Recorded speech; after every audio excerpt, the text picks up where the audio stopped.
This is Shelby Young, and you're listening to the Xbox Expansion Pass.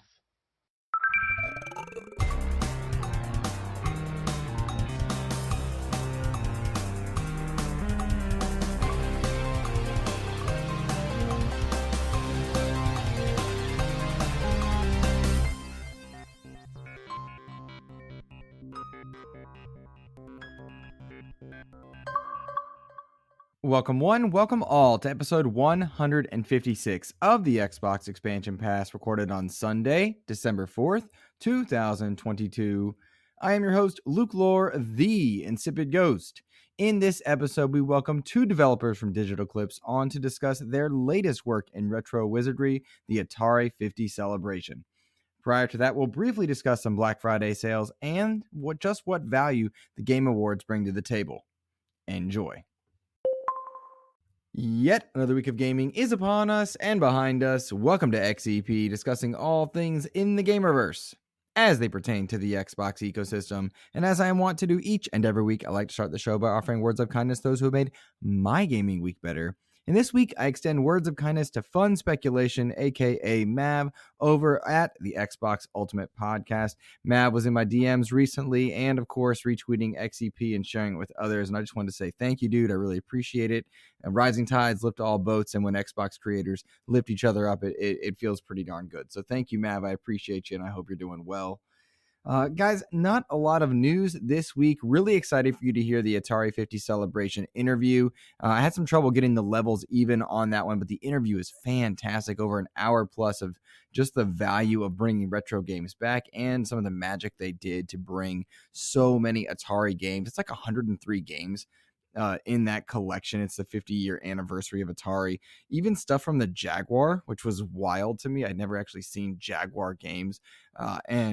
And bottom line, it was just really cool to hear how they created games for this. They had several games that were fantastically created using Atari like technologies. Vector Sector is the one that's like super cool. Jeremy Williams was on the podcast. He's the creator of that particular game, as well as Stephen Frost. He was a producer there. The stuff that they share with us was just really cool. And so I hope you guys enjoy that interview. And not a lot of news that I'm really throwing around this week. And I postulated a hypothetical over on Twitter. That's kind of like the main thing that I was thinking about, but not too much from me at the moment. Right now, I want to talk about Black Friday sales. It was pretty interesting to me to find out that reports indicated that the Nintendo Switch was down year over year, but became was the best-selling console in the UK on Black Friday, but it was followed really closely behind by the Xbox Series S and X, which, of course, that likely has to do with a lot of the promotions that were going on with the Series S, but it was impressive to me to see Xbox ahead of PlayStation in the UK sales for Black Friday. That's been a notoriously PlayStation dominant area of the world. And it's nice to see Xbox kind of making its way into a competitive state there. Moreover, because they don't have a lot of exclusive stuff, and we just saw PlayStation release God of War Ragnarok, which, by the way, I have finished. I have a lot of thoughts on God of War Ragnarok. Granted, I don't travel the PlayStation spaces, but if you're a PlayStation creator and you want to talk Ragnarok, I'd love to join your show and just throw some ideas around out there. I will get ahead of the real quick one. I don't think this one is as good as 2018's God of War, and this is not my game of the year, but I'm really glad I had the Ragnarok experience. So it goes. Now, back to some of these sales. Interesting to me to find out that Xbox took 40% of console sales in the UK on Black Friday, whereas the Switch took 42%, and then the PlayStation was 18% of Black Friday sales over in the UK. What's so fascinating about that is I wonder how much prices versus availability played a factor in that one. Certainly, Xbox has done a good job during the chip shortage of making their console available, but I have to wonder just how much the stock values or the stockpile surplus, the availability, man, I can't talk today, the availability of the console played a factor in this one. But I loved the Black Friday deals.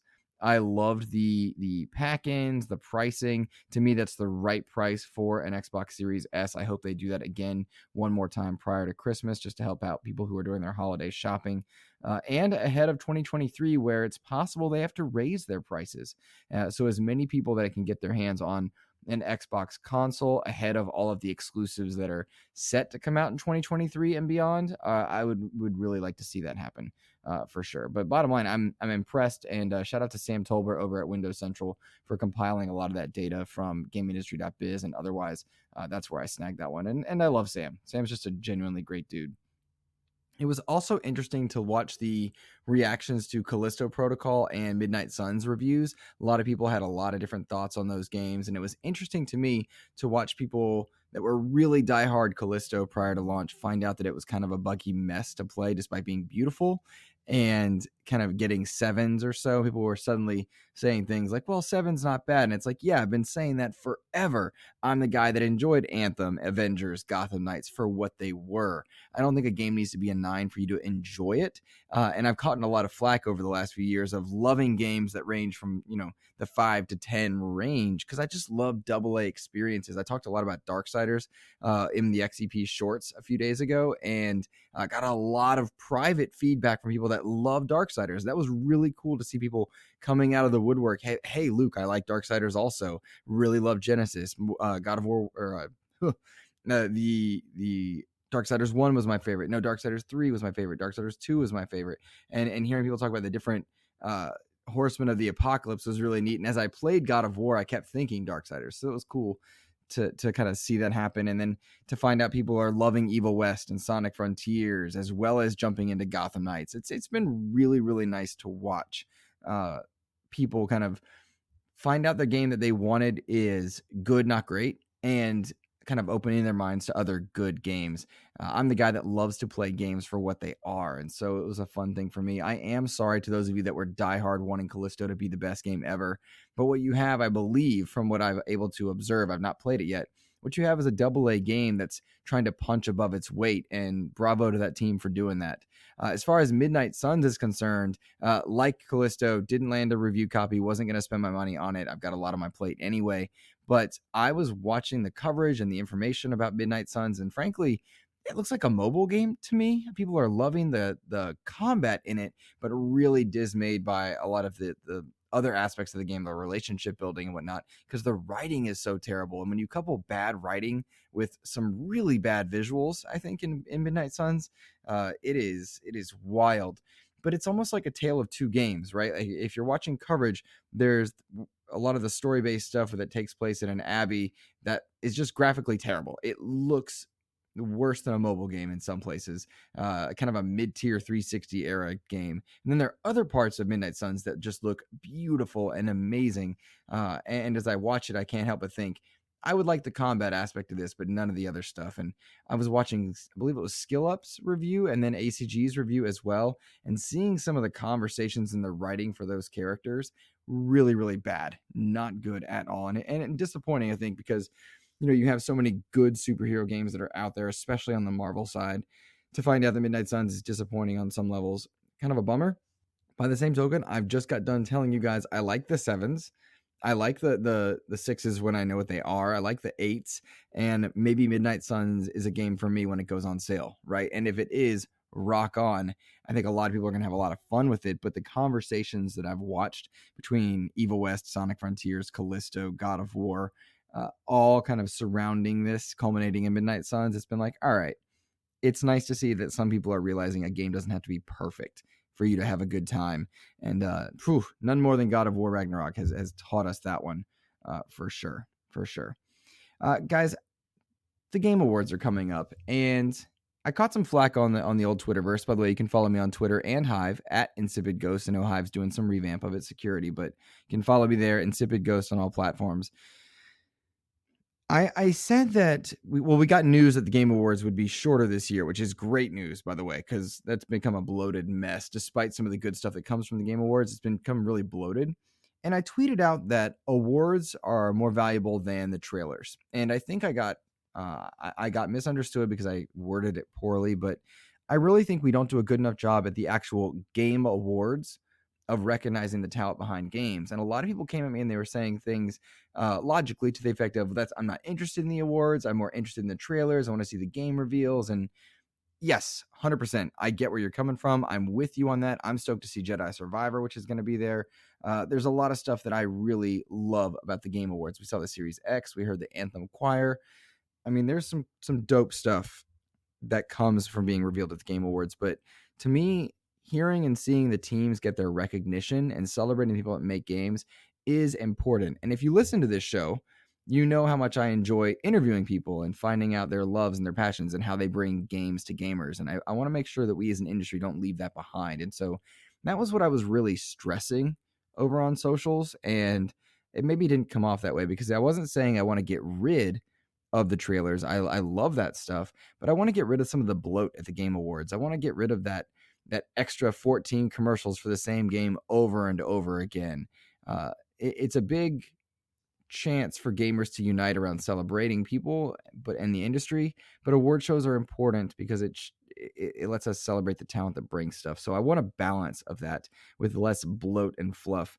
I'm told they're giving away Steam Decks. Goodness gracious, I want a Steam Deck. Oh, I might have to fight for that one because I want a Steam Deck more and more now as I've become to play Vampire Survivors on my phone with touch controls, which by the way works fantastically.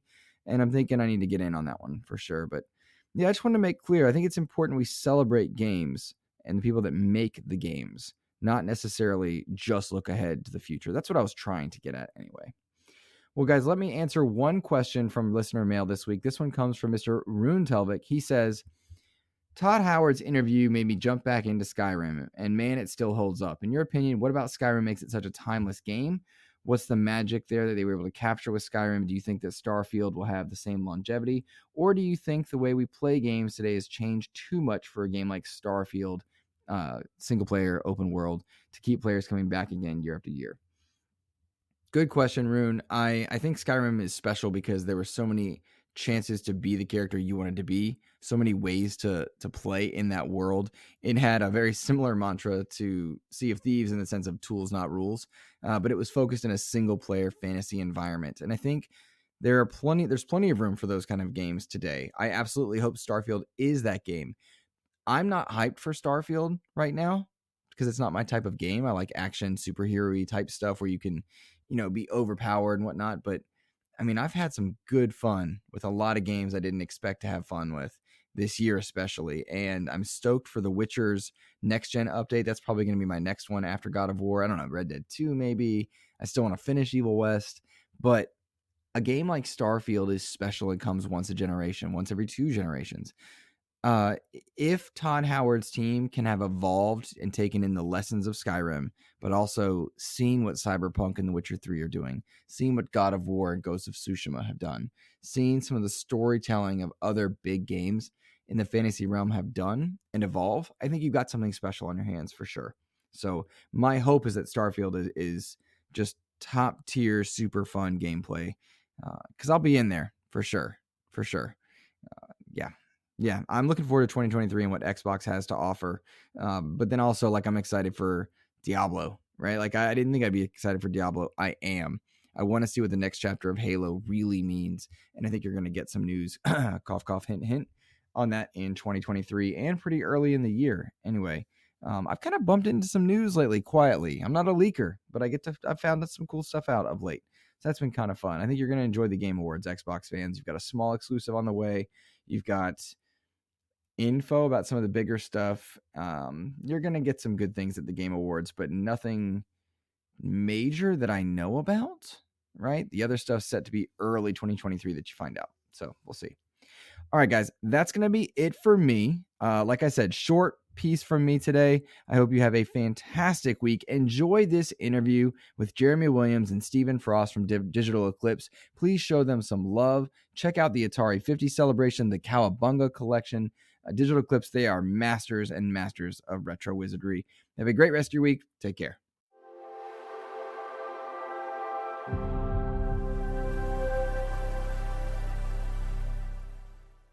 Well, I am very excited now to be joined by Stephen Frost, head of production for Digital Eclipse and a producer on the Atari 50 celebration, as well as Jeremy Williams, an engineer on the project working at Digital Eclipse as well. Gentlemen, thank you both for joining me. Oh, thank you for having us. I mean, it's great to be able to take a pause and talk about this release that I think the entire team is very proud of, and fortunately is, I think, getting the nice positive reception that we hope it did. So yeah, thanks for having us on. Nice to meet you, Luke. It's so grateful to have you both, and Jeremy, it's nice to meet you as well. You kind of alluded to it there, Stephen. The Atari 50 celebration, it's out now and getting just heaps of praise from collectors, from new players. 103 titles, if my counting is correct, and reviews just raving about your work. You said you're proud. What was the feeling like when you guys started to see those reviews trickle in?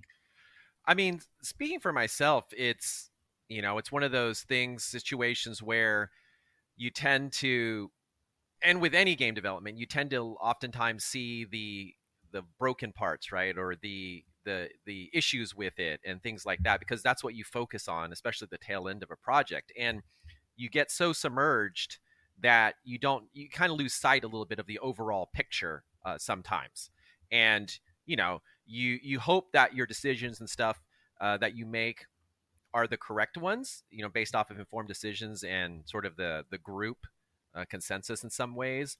And then you kind of throw it out there in the world, and you sort of hope for the best, knowing that you think that you have something special, and the intention is to deliver something that is different. But sometimes, that messaging doesn't get out to the public. They don't necessarily get what you're trying to do, or they only get part of what you're trying to do. So the moment we started seeing some of these reviews where people were saying, oh, this is a very different approach. We went into this thinking that it was just going to be a normal kind of quote unquote ROM collection. And it's very different, from a presentation perspective, from the aspect that we tried to focus on the context and give sort of a reason why these games are important and why Atari is important, and sort of make it an educational experience that is also fun. And so when you see these people calling out these bullet points that you wanted to try to get into the product, and they get it and it resonates, then I think that really clicks with you, and you feel really good that, like, you've done your part, because it's like, this is what we tried to make, and people understand what we're trying to make, and they appreciate that. So at least from my perspective, that's how I sort of took it. And it was very heartwarming. I mean, initially right out the gates, even the early people who got copies of it for reviews, they were hitting us, they were texting us and slacking us and tweeting us on the side, and kind of saying like, hey, I'm working on a review of this, but like, man, this is something special. And I think once that kind of hit, that I think made me feel very proud of our accomplishment, and really just proud of the team. I'm not sure how Jeremy approached it though. There was like one day during production where I look back on as a really important day, given like how the reviews have enjoyed the timeline aspect of the product. And that's, we used to have this main menu where you would decide whether you wanted to go to the history section or you wanted to go and play the games. And there was, sort of like a hub. And then one day, I think it was Chris Kohler said, why don't we just drop you into the timeline? Just let's make that the main menu. That's the starting point. And that was such a good decision, given how people have responded to this, because I've been surprised how many people have been enjoying the games through the timeline. Like, they'll go through the history and they will jump to play the games and then return back to the context where they, are learning about the history of Atari and where they existed in, the history of video games, as opposed to, the ROM collection that Stephen mentioned that, we're kind of accustomed to, where you have this collection of games and it's all about the games. Making the focus about the history, I think, is what really resonates with people. And it's the kind of thing that we as a company have strived to do year after year. And I think we really, we're all really happy with where this resonated and where this landed. It was really cool for me to look at the coverage of it. And of course, we've had Steven on the show to talk about the Cowabunga collection. And that to me was a fantastic collection of games, and what you guys did there with a lot of aspects. And it feels like, despite it being a collection of titles, I'm seeing like an evolution of Digital Eclipse in the way you guys are presenting things as far more than just ROMs. It feels like you're taking us to school with like an interactive documentary in some ways, if that makes sense. Yeah, I mean, for sure. And I think the key thing, while there is definitely experimentation and changes to our approach to how we release these sort of collections or celebrations. Um, it's really adding tools to kind of our arsenal. Like even if you started way back in the day or in the recent generation of Digital Eclipse, which is probably the start of Mega Man Legacy Collection, you can kind of see the evolution of the things that we do and changes to stuff, but not necessarily like a complete change. Like we've added tools to the repertoire. We've added, rewind in the early days, and we added watch movies, and we added this, concept of integrating sort of the galleries and behind the scenes content in a more meaningful way instead of being separated. We've taken stuff online. So we've kind of built this toolbox, I think, and we'll continue to build this toolbox that allows us to, when we approach an IP or a concept for a release, to really think about what pieces of the puzzle make sense, right? We knew kind of going into Atari 50 that there have been a variety of releases in the past that are great. And they've also reinforced that through the re-releases of their flashback, hardware mini consoles. So this wasn't the case where, like in Cowabunga Collection, where these games haven't been released in a modern form in a long time, right? These are things where a lot of these games, or a good chunk of these games, have been seen some years back and have been played on mini consoles over and over again. So we knew that the games couldn't be the spotlight, right? Okay. Like Turtles could. Like Turtles is 100% like the nostalgia of playing these games. Oh, I remember playing that as a kid, right? And you haven't really seen them in that form since then. There hasn't really been any sort of major classic TMNT release or collection in the last while. So that's a point where like it makes sense to make the games the center of attention. That's where the nostalgia comes from. But for Atari 50, especially due to the fact that this is the 50th anniversary of Atari's sort of existence, it made more sense to tell a story about the company and use the games as a tool to tell that story versus focusing on the games wholeheartedly. And that comes from a variety of reasons. One, the one that I told you, where like a lot of these games have been re-released before, but also secondarily, they sometimes are games that most people, especially in a modern climate, have no interest in personally, right? Like a lot of people aren't going to go out and play Miner 2049er or whatever, just on the whim because it's available and they're interested. So the key thing is to kind of inform people why it's important for them to check out these games and to learn about the context and the situation that they were released in and why they are the way they are. And I think when you do that, it gives another level of self-appreciation for the art form. It kind of gives games, especially classic games, this level of respect that they should deserve, because that's where the roots of where we came from, right? Like many of the games and experiences we have now sprung from those early concepts and game ideas.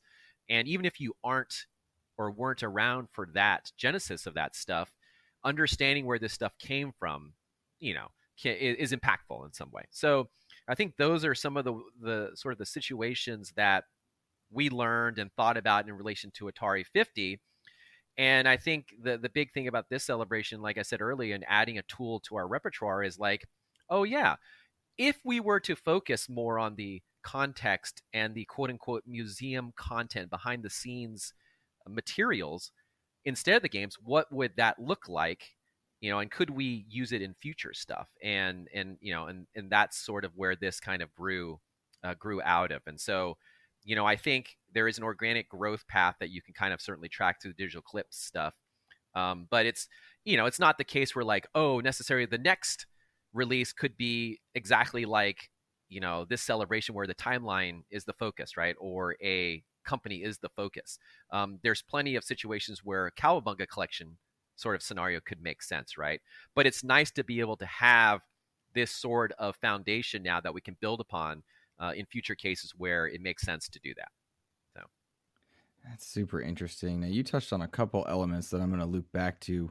One of the listeners, Famous Seamus, wrote in and he wanted to know how you show people who don't necessarily appreciate the value of Atari. How do you teach them the value of that? And I think you touched on that a bit.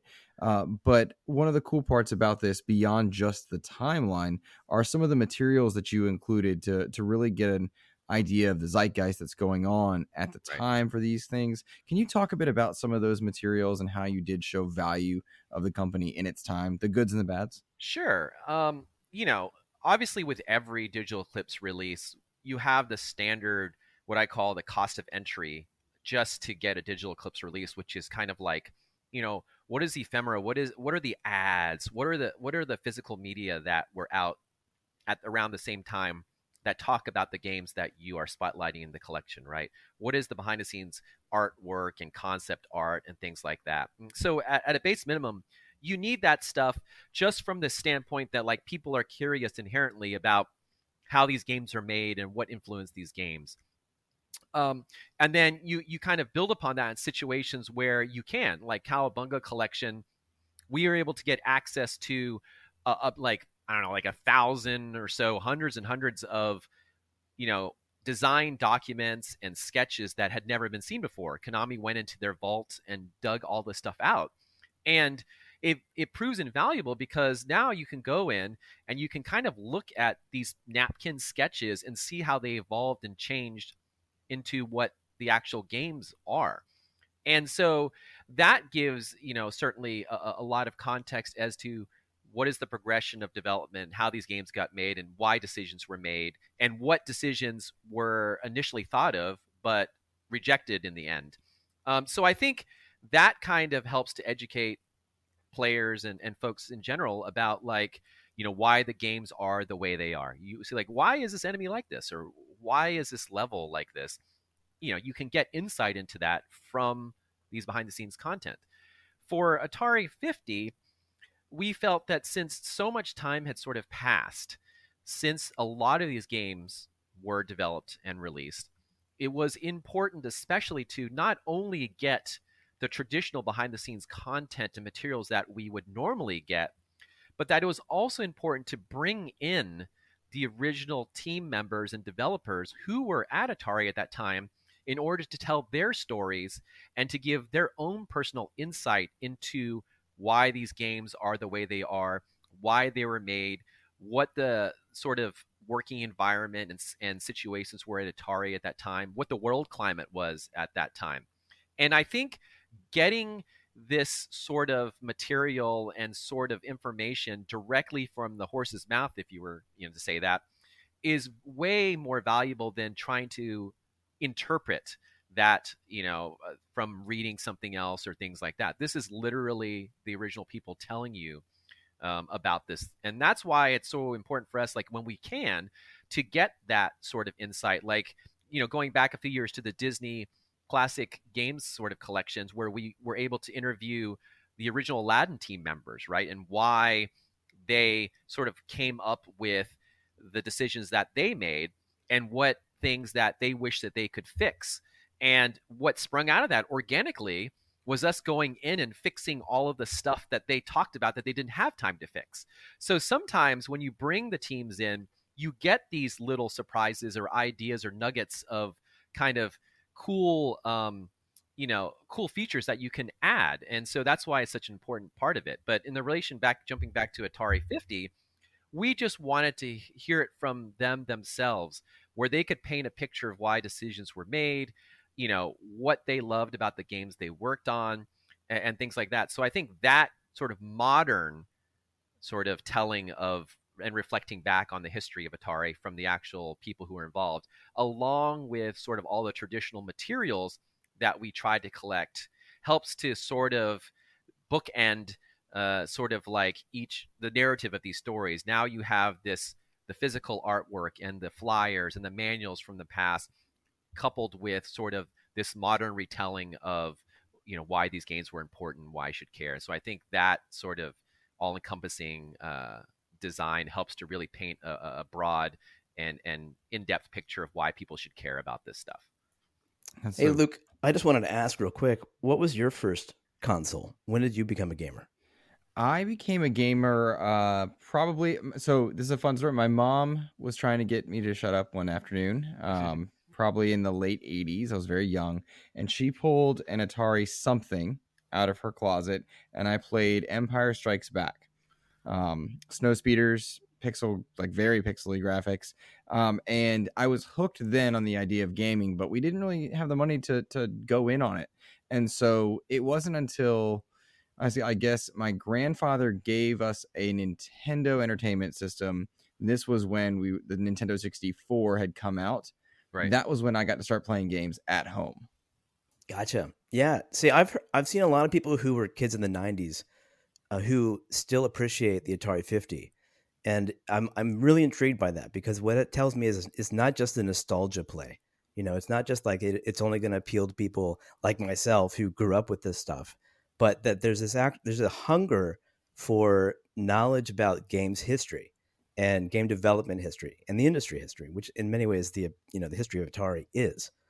And that's something that I loved hearing. I think that education about the game's history and game development in general is just been really, really poorly tapped. I think that that's something that we want to do more of, and I'm really glad to see that there's this interest in it. Yeah. And sorry to riff off of one thing that Jeremy said that I think as developers we appreciate is that we spend a lot of time sort of living in the past, looking at these games, playing at these games, understanding how these games were made and what the sort of context around them is. And it actually helps us as developers educate us on why things are the way they are and what good things resonate throughout time. And I always kind of say this, when you go back to a very basic game, especially in the early days of Atari, there's no smoke and mirrors to that experience. There aren't fancy FMVs or, particle effects and things like that. It really is all about the moment-to-moment gameplay, because the player had to fill in the gaps with their imagination. So if the moment-to-moment gameplay didn't hook you, then that was it, right? You lost the player. There was nothing else to sort of grab their attention. So there's something magical about that, and the whole brilliance of how you design such a simple experience and make it engaging to people. And if you can learn that and sort of master that, you can extrapolate and build that to a bigger experience that is even more compelling. And so I think I can speak for Jeremy and the rest of the team too, is that by our investigations of going through these collections and celebrations, we learn so much ourselves. And I think it helps to improve our skill set as a game developer, especially for future projects.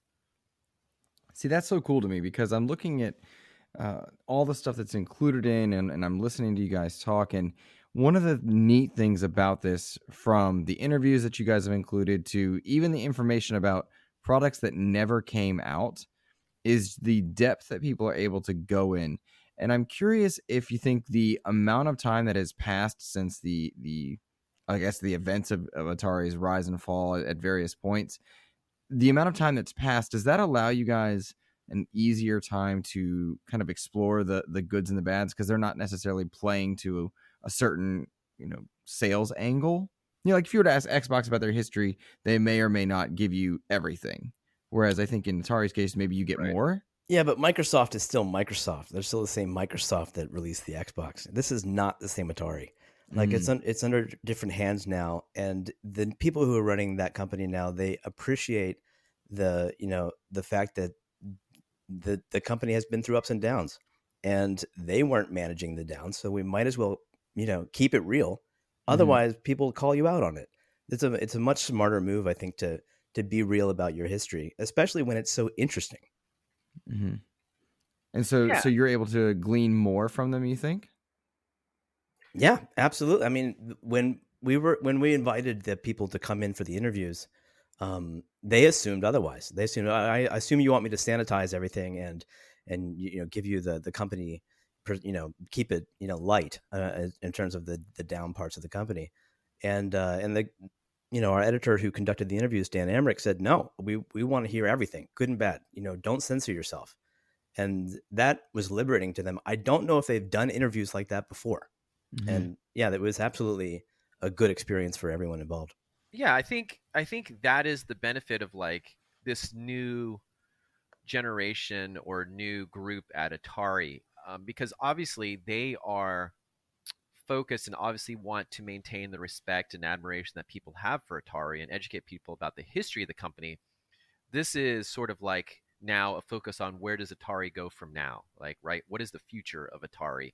Mm-hmm. And so I think due to that, we had a lot more flexibility and freedom, such as the things that Jeremy talked about, that we may not have gotten if the same people were working there, or like the regime hadn't changed in a long time, because, um, you know, it allows us to get the trust of a new group, and it allows us to have a bit more honesty and truth in how we present things, right?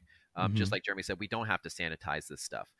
They want the whole story of Atari, the bad parts and the good parts, and they trust us to balance that out, right, and just be truthful about it. And that was a nice place to be in. You guys cover so much history in this compilation that you get a number of different consoles. And like when I think about the Atari Jaguar, I didn't even know that was a thing when I was a kid until well after its life cycle, and it was hidden behind something else at a KB Toys. And I had never seen a Jaguar game ever played before, to my knowledge, I suppose. And I'm curious if you could talk a bit about kind of each system as you got to approach it, as from an engineering standpoint, from a presentation standpoint. And then I'm just curious if the Jaguar was unique to you guys out of that one, or if it's just kind of my own, timeline experience. I mean, Jeremy, I don't know if you want to jump in with what you can with that. I'll let you, and I can chime in off of that if you want. Well, the Jaguar is certainly the most challenging. I mean, I don't know how much you like. If Very Jaguar little. wasn't on your radar in the 90s, it probably wasn't on your radar in 2022 either. But it was it's a console that has never been very well emulated, and so the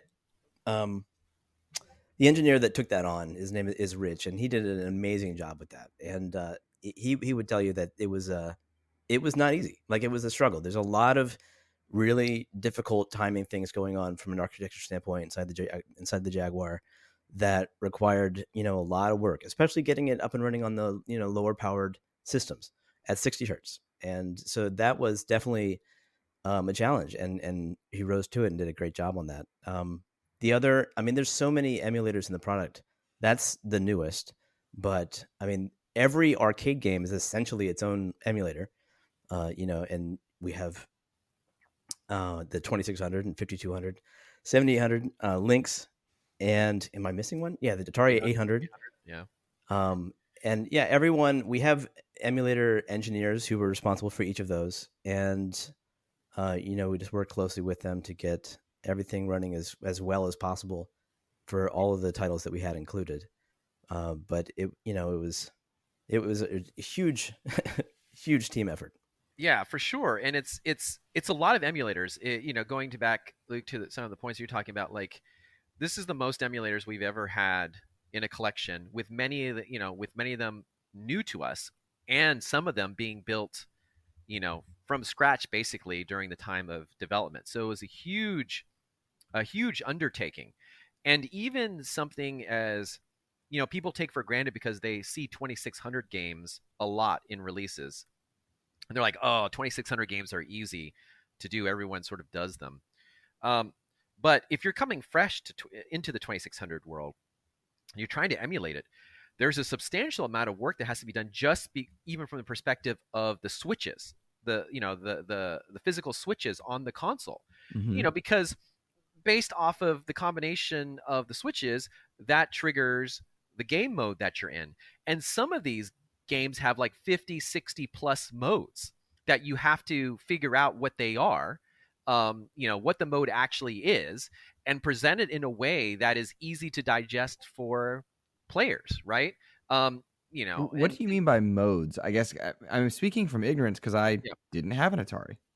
When you bought an Atari game, the cartridge itself, it cost $50 or something like that. And so on the front of it, in order to make it more appealing, they would tell you how many game modes were included, and they called each of those modes a game. So, Asteroids has like over 60 games in it. And so you would select the game that you want by flipping a switch on the 2600. That's game select. And it would cycle through them one at a time. And you would have no idea what mode it was unless you read the manual to find out, okay, this is 2-player with fast asteroids and UFOs, or this is invisible asteroids, or whatever the different modes are. They have all these permutations. So what we wanted to do, one thing that we did, which Stephen was alluding to, is we basically describe each of those modes and allow you to select them from a menu, just so that you don't have to, memorize the manual to find out what your different modes are. Man. Yeah, it's a lot of work. Jeremy did a lot of work on that. And so you think about it, when you have 40, 50, 2600 games and each one has 20, 30, 40, 50 permutations, you can understand like the work involved in making sure that all those modes are working properly, describe them properly, right? It's a lot of work. And so people automatically just take the 2600 for granted because they've seen a lot of 2600, but just us getting in the door and getting to that point took a bunch of engineering effort. And that's just one platform, right? Then fortunately, the other platforms don't have a lot of the same option situations as the 2600, but they're all handled various aspects differently. The arcade, just as like Jeremy was talking about, the arcade games are very much their own kind of emulator, separate emulator that you have to deal with. Most people just group them together like arcade emulation, but that's another dozen or so different emulators that you have to deal with.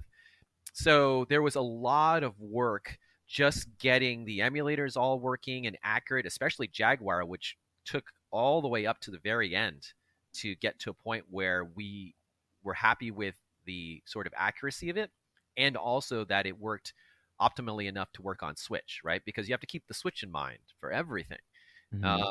So you have to make sure things work on that. So it was a huge undertaking just from emulation. Even if we didn't do the timeline work, which was a staggering amount of stuff, just the emulation work alone and the amount of engineering and effort needed to get all that stuff working is far greater than any past collection we've ever released. Yeah, So. from an input standpoint, like you got the Jaguar controller, which basically has a huge keypad on it, tons of buttons on it.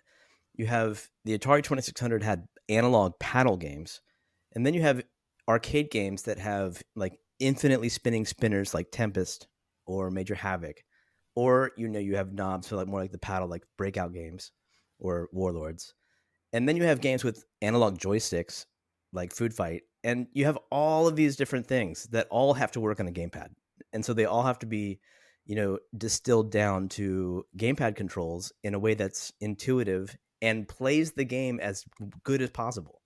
So like for instance for Tempest, which is an incredible timeless arcade game, but you play it with a spinner in the arcade, we wanted that to play as good as it possibly could on gamepad, and we were struggling with that until one day Mike, our president, Mike Micah, said, why don't we try something no one's done before, which is we'll slow the player down when they're firing, and there'll be an option you can turn off, but it's what we ended up with as the default. And I think it plays extremely well for gamepad. It's the kind of thing that the designers probably would have done had that been their native input device.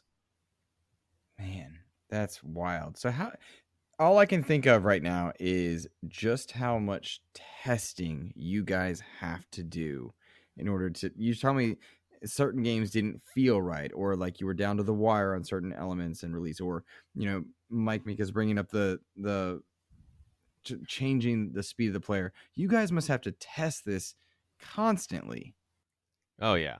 I mean, there's a staggering amount of iteration, like, Jeremy, Mike, others just sitting at the desk, just adjusting controls for one game, like all day long, like trying to get it right. And fortunately, sometimes we have reference, like we have an arcade downstairs that we can rely on and go test stuff, or we have folks who have access to certain hardware that we can get information of and things like that.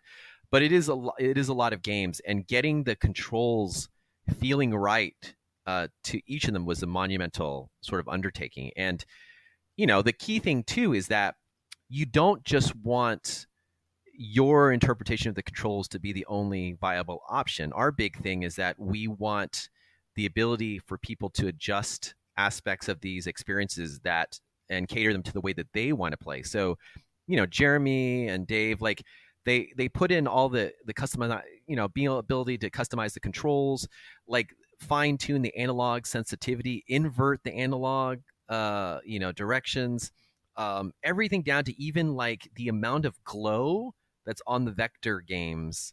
If you want to adjust it to be brighter or lower, like that's an attention. I have to say that's an attention to detail that you rarely ever see in games in general these days. It's like a staggering amount of attention to detail, and it allows people to fine tune and play it the way that they want to, and experience Atari 50 the way they want to, which is the whole, if it's like the whole main reason about the Atari 50 and the key driving factor is that you can jump around, you can digest stuff as you want to, in any way you want to. You can play these games any way you want to. If you want to play with touch controls for the platform support, you can play with touch controls. If you want to on PC utilize the Atari VCS classic controller with the spinner handle, you can do that. So I think it's one of those things that get lost on people because a lot of people play these sort of releases, and even ours, in a very normal way, which is like, okay, I just have a standard controller, I just play it with default settings and things like that. So they miss out a lot, I think, on all the work and effort that goes into all of the options and flexibility of settings that you do have to fine tune the experience to the way that you want to play. And I think that's a testament to the entire engineering team, especially Jeremy, Dave, and Jason, who like just spent so much time on that stuff. Yeah, for Xbox, or Xbox controllers, I should say, because why not put it on PC as well? There's a 3D printable paddle adapter that Mike designed based on some designs that were on Thingiverse, where you can basically convert an Xbox gamepad into a 2600 paddle controller. So it's perfect for playing games like Warlords and Breakout if you have an Xbox 360 or One controller. Well, that's just insanity. Yeah. Yeah, but that's Mike.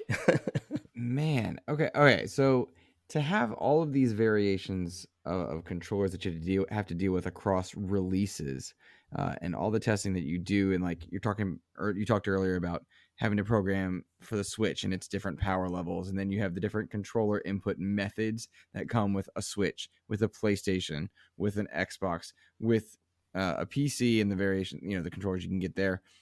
Does that factor in at all? And then sub question, does the nature of all these emulated titles with their fine tuning, does that negate the ability to, say, play it on the cloud, or does that make it more complicated with touch controls?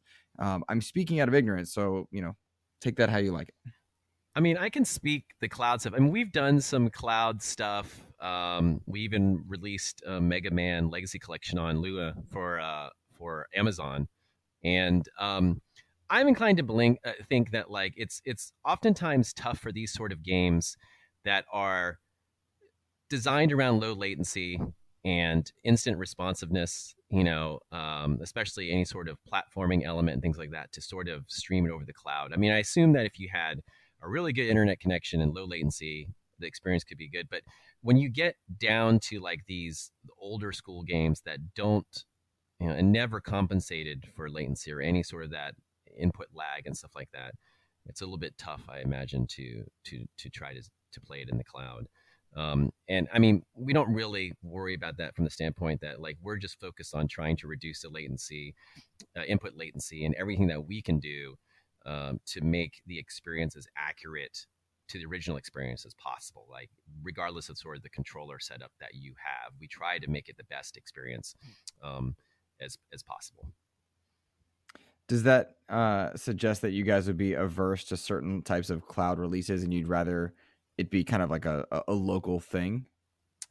I mean, I from my perspective, I tend to think that, depending on the game, but that's not to say that all sort of classic games from that era wouldn't play well in the cloud. I think it's more of like that, the stuff that requires instant response times and things like that, and it could be a little bit challenging. But there's a myriad of other games, in that era that could totally make sense that don't involve split second timing and situations like that. So I think it just depends on the type of game it is for me personally. Gotcha. That makes sense. I do want to ask Jeremy a bit about his creation, because one of the cool things about Atari 50 is that it includes a new title. Jeremy, you created Vector Sector, and I'll leave it to you to share just what the game is and where you were at in terms of creating it and including it. Sure. To be fair, Atari 50 includes a few new titles. It includes Neo Breakout, Quadra Tanks, Haunted Houses, and there's a Yard's Revenge reimagined or enhanced. But yeah, in addition to those, I made one called Vector Sector. And the way that it worked was the engineers involved in the team early in the project, while the editors were out compiling all of the story assets and timeline assets, we had some time on our hands. So we developed our own games that were inspired by classic Atari games. And my choice was to do arcade vector games, make an homage to those. And initially I didn't know what that would be, but it ended up being an imagining if some of the most famous Atari vector games all existed in the same universe. So I took Asteroids, Tempest, Lunar Lander, and then some games that Atari no longer owns the rights to, but absolutely developed and are part of their history. And I made it sort of an homage to those on this planet surface. So you evolve from one to the next. You start out in Asteroids. It then when you finish the wave, the camera pans out or pans back or zooms out and reveals that you are above the Lunar Lander planet. And then you go down on the surface and then you blast off into hyperspace and you're in Tempest. And it loops around and it becomes more involved each time through with more difficult enemies. And it was a blast. It was an absolute blast making this game. I mean, these are the vector games that I grew up with. When I was less than 10, I would be in the arcade playing these games. And to my eyes, like, these games are timeless. And I honestly, like, I feel that way. I think objectively, because vector games have a look that raster games don't. It's like they're almost high definition HDR, from the 1980s. Like it's and even like late 70s in terms of Asteroids and Lunar Lander. Like amazing quality graphics where the electron beam didn't scan lines. It would actually draw shapes on the screen. And so you got these vivid, bright lines with this glow around them. And it was just this cool look that they stopped making, by the like early to mid 80s. They just stopped making these kinds of games. And I always loved them, so I made this homage to them, and I'm real happy with it. It seems like it's resonated with a few people. It's not the easiest game, I'll admit, but it's I hope that the challenge is worthwhile and it makes you want to keep coming back. That's cool.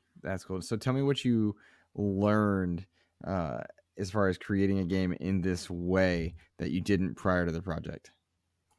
Oh my gosh. I mean, I don't personally, like, I learned how to do very basic 3D rendering. Like our engine, the game engine that we design all of these in, that the timeline that the Atari 50 is built in, is called Bake Sale. It was developed from scratch by our CTO, Kevin.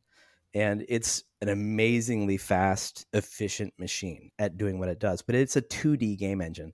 So in order to do the 3D elements, like on the planet surface in my game and Tempest, I had to learn how to do 3D rendering from, a very basic wireframe level, like what they were doing in 1980. And that was enormously thrilling. Like I thought I would get some help with that from some other engineers, but of course nobody has any time.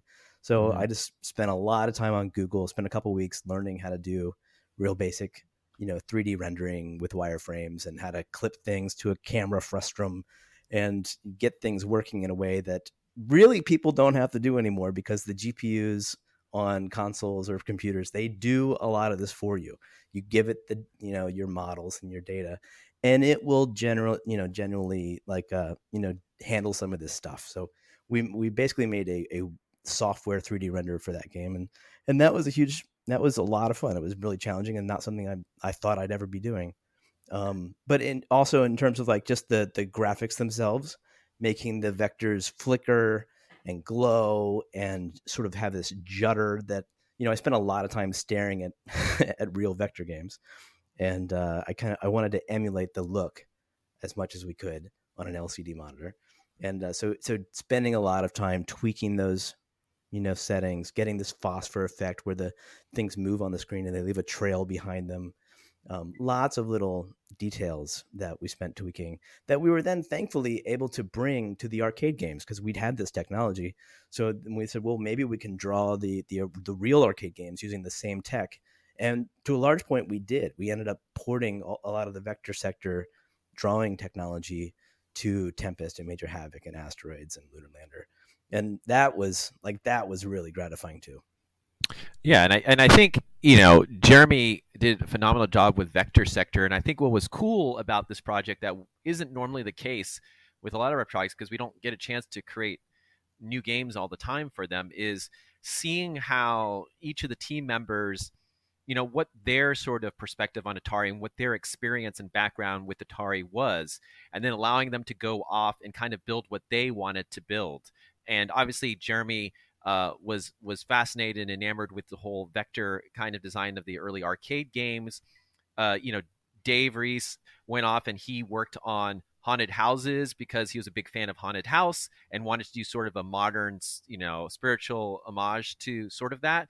But the big thing I think that he did was finally finish, the fourth game in the Sword Quest series with Airworld. And for those who don't know, Sword Quest series has been, for the 2600 back in the day, the 4 games were originally announced back in time, but only 3 of them were ever created.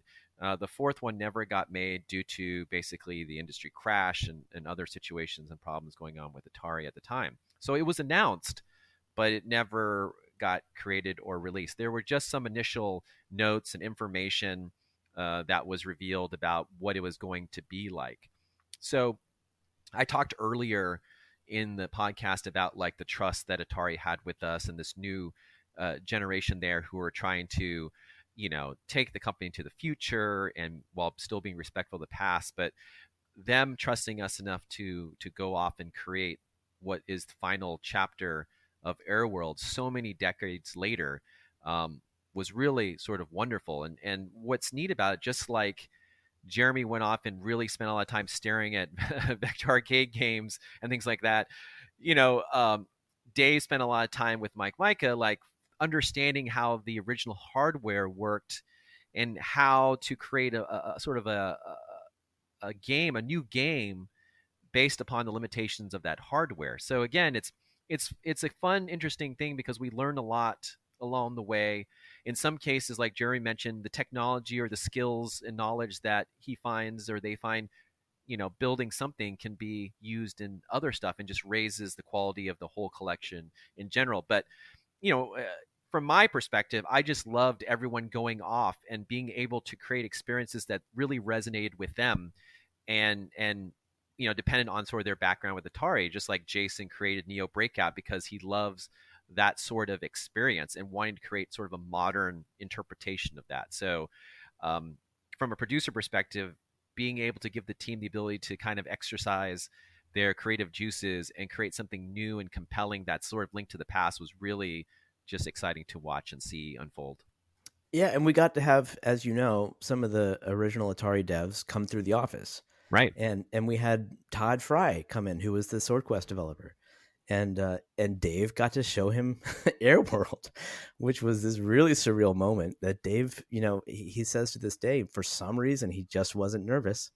And he showed him. And I have this great picture I took of Todd with this huge grin on his face, watching Dave demo this game to him. And I'm just I still have to imagine what that must be like, for like, what are we, like 40 years after that game was supposed to come out?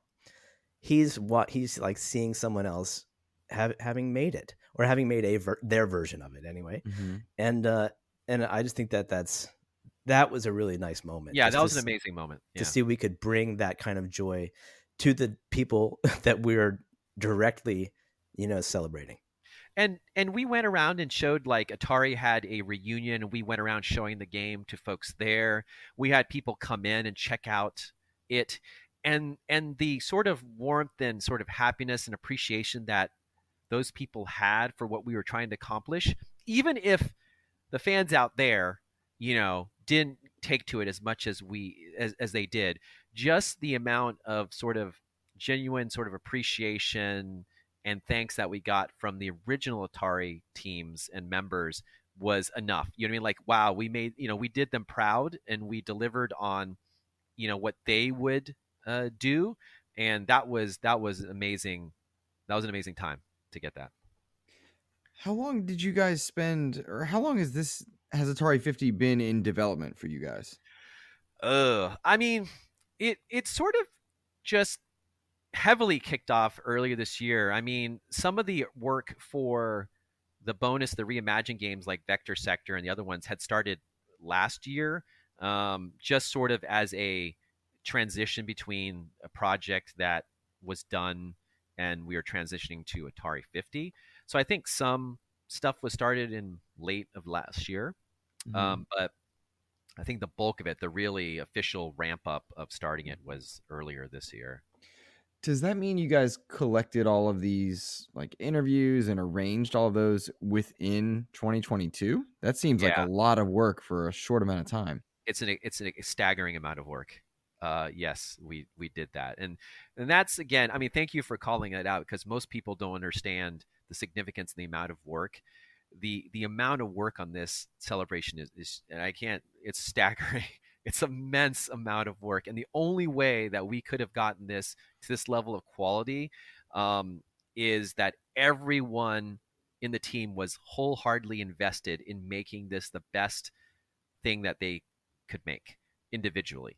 And that, all that, water rises all ships, right? And when you have everyone who's wanting to personally put in that 110% to get that quality there, the overall product is going to be amazing. And so right off the bat, Dan Emmerich, who came in at this early phases of this project, like, really, we hired him. He came in, and right off the bat, he had to hit the ground running to interview these guys, like, almost instantaneously. And kudos to him. He did an amazing job with Drew to, like, come up with the questions, to interview them, to get the info out of these guys who aren't, haven't done interviews in a long time, and working together as a team to sort of put together the story and the videos that are in this celebration was a monumental undertaking just in it itself. So yeah, I mean, to your point, it was a lot to do in a very short amount of time. I'm curious now about the games that were uniquely built for this product. Do you anticipate rather seeing them released separately, or will they always be a part of Atari 50? I mean, that's a tough question. That's more of a question for Atari. I could imagine maybe in the future they could be released. Actually, Jeremy worked with a guy to create a arcade cabinet that actually had Vector Sector and Quadratank in it that we took down to California Extreme, the arcade pinball show that happens once a year. So there actually is a physical manifestation of Vector Sector and Quadratank in an arcade cabinet that exists. Cool.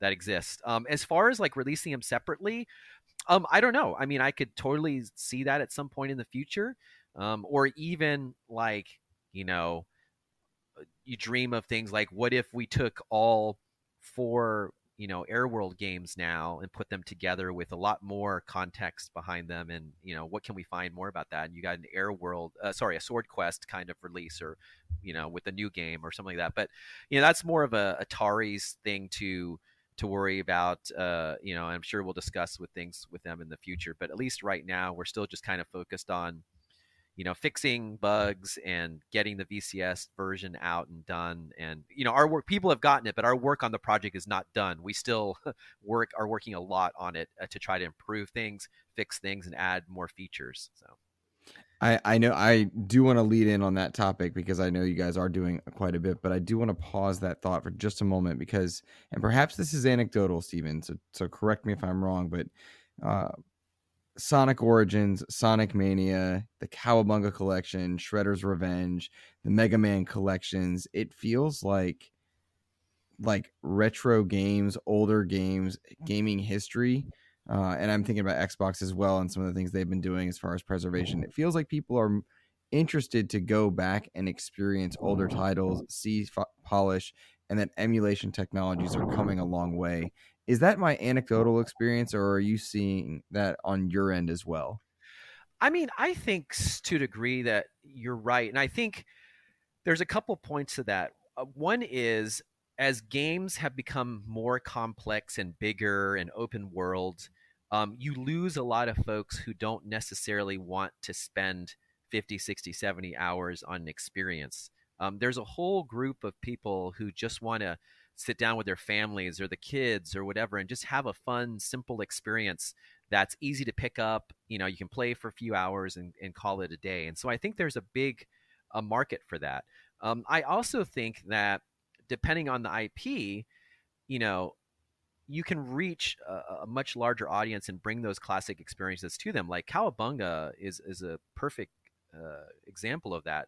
Up until Cowabunga, we've had a lot of success, but they've been in very specific sort of genres that are confined, like Street Fighter, and the Mega Man group is like hardcore sort of platformer sort of situation, or SNK, which is like sort of classic arcade stuff. And we kind of started to reach a little bit more of a mainstream situation with Aladdin and The Lion King.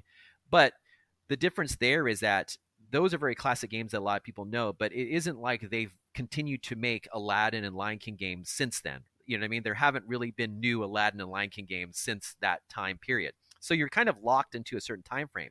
However, for sort of Cowabunga collection, yes, those games are still from a certain era, but Turtles games have continued to be made. New animations and cartoons have been made. And so every generation has been exposed to TMNT. They know it in their own way. It's not something that has been released in the past and then disappeared. Like literally every generation has their TMNT experience and resonates with it in some capacity.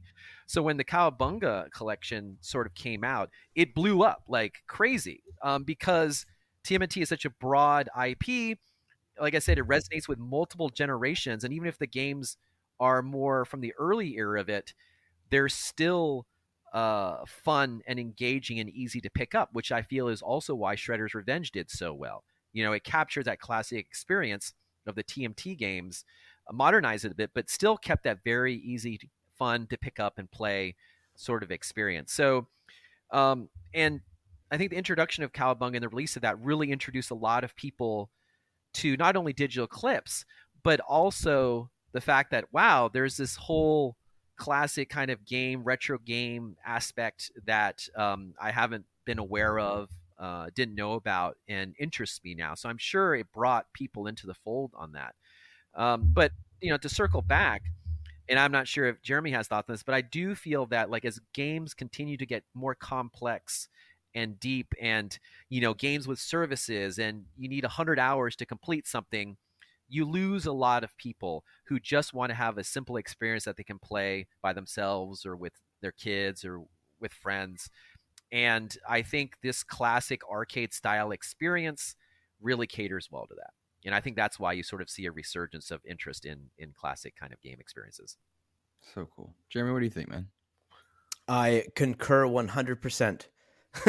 I mean, there's a console called the Intellivision Amico that we were kind of big believers in, and still hope one day comes around to being released. But what they were trying to do that we believed in was sort of bring couch co-op back to be like the primary selling point of a console, and we really love the idea of smaller games that bring people together to play cooperatively. That's one reason why all the games that we developed for Atari 50 are co-op. Every one of them can be played, or competitive. That can be played multiplayer. I think by and large co-op as well. But yeah, that's just something that is a part of our DNA from growing up in the 80s. And absolutely, I think that the smaller games, and not just from the nostalgia standpoint, but from the shorter gameplay loops and mechanics and skill based, gameplay is appealing, and it's the kind of thing that you don't get in a $70 50-hour RPG epic. That's its own thing, and that's amazing too. But sometimes we just want something a little old school, and I for one am all for it. Agreed. And I love the variety. I like that they're all available because sometimes I'm not ready for that God of War Elden Ring experience, and I just Right. want simple, fun, turn my brain off and have a blast. So, and like Vampire Survivor is a good example of another element of that too. Modern implications, but the visuals are very simple, and that's kind of 100%. 100%. Yeah, we're all playing that around the office, and That is a and great love it. example. Yeah, that's a great example. so cool. So cool. Well, guys, I have to open the door to talk about you. You mentioned that that Atari 50 is an ongoing project for you guys. You have more stuff on the way. You have new things kind of coming down the pipe for that game. I'd love to open the door and hear what it is you guys are working on in respect to Atari 50. Yeah, I mean, the big focus for us right now is twofold. One is getting the VCS version out, and we're trying to get that done as quickly as we can. It is a new platform for us, and Atari has been wonderful, but it's always a challenge when you're trying to develop for a new platform, regardless of what it is. Can you And explain what so, VCS version is oh, to I'm people? sorry. Yeah, sorry. So I think about 2 years ago, a little bit less than 2 years ago, Atari actually released a console of their own called the VCS. So it's sort of an homage to the 2600 platform from Mhm. the past, but it's sort of a modern kind of PC slash console. So it is completely owned and run by Atari. They have their own e-store and things like that. So if you're an Atari fan, you have that. You can go grab all of their recent releases, individual games, and things like that. So they have basically their own sort of console experience, just like a Switch or anything else, or an Amico. So that obviously is a very different platform than any of the other console platforms, and the way that you create experiences and games for them is different. Um, and so we are currently trying to finish up the last bits of getting that version done, so that owners of that platform can enjoy Atari 50 as well. So that's basically what the VCS is. And then secondarily, we are working on a patch slash update for the other versions of Atari 50 as well.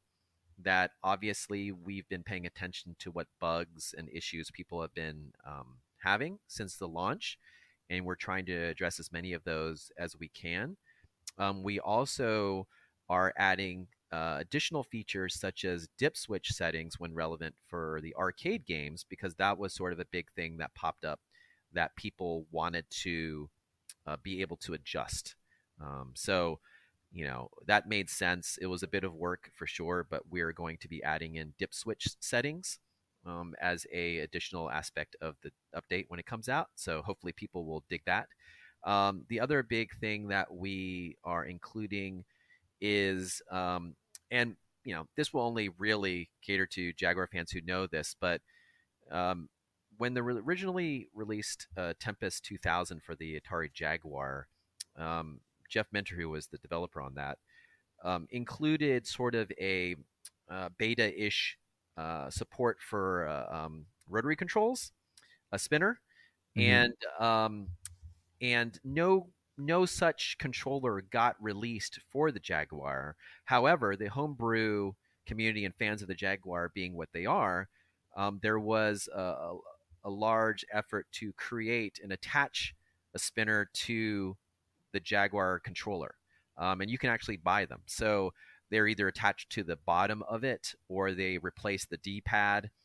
And basically, you can go into Tempest 2K, and using the second controller, you can activate this mode. I think it was the second controller, if I remember right. You can activate this mode that supports the analog spinner. So, unfortunately, Jeff never got to finish that before it got submitted and released. And so there are some aspects of it that don't quite work well with the analog controls, specifically things like entering your initials in the high score, the bonus stages, and things like that. So we've gone in and tried to fix all of that as best that we can, thanks to Rich's help. And we've implemented the support for that analog control for Tempest 2K in the upcoming patch. So there's that. And then also we've added for Tempest 2K, because that is sort of the definitive Jaguar game that everyone loves to play and appreciates. And we're also adding a sort of accuracy versus a sort of boost 60 frame per second mode for the game, so that if you want to play it more accurate to the original Jaguar experience, you can. But if you want it sort of in a more optimized, speedier sort of version at 60 frames per second, you can actually do that as well. So that's some of the key features that we're adding, along with sort of a myriad of different fixes and adjustments and things like that to try to improve the product in general. That's awesome. That is cool. Well, Stephen Frost, Jeremy Williams, I have to thank you both for offering your time today, being willing to come on and chat, especially on a Friday afternoon, gentlemen. I appreciate you guys so much, and I can't wait to see what's next for Digital Eclipse and for you guys. Thank you for joining me. Yeah, thank you so much. It's always great to be on these things. I will say this and do a shout out to for folks out there who are interested in Digital Eclipse, or want to learn more about our products and future things. Please do go to the digitaleclipse.com website and sign up for our newsletter. I'm not saying anything about the future, but when you sign up for the newsletter, people have been known to be getting free games that we have done specifically for the newsletter team. So we released a game around Halloween, and then we also released a game slightly before Thanksgiving. So I don't know what other holidays might be coming up, but maybe there's something for that as well. So like I said, if you're interested in what we do, if you want to learn more and perhaps get a free game out of it, that is sort of a classic arcade experience themed around the holidays, definitely go to our website at digitaleclipse.com and sign up. But thank you for having me on. I appreciate it. Thanks, Luke. Yep, no problem, guys. Any socials you guys would like to plug? Yeah, I mean, like I said, Digital Eclipse is at Digital Eclipse on Twitter. I'm at Frostman007 due to my fondness for James Bond. Jeremy is at Jaguar on Twitter. And yeah, that's basically it.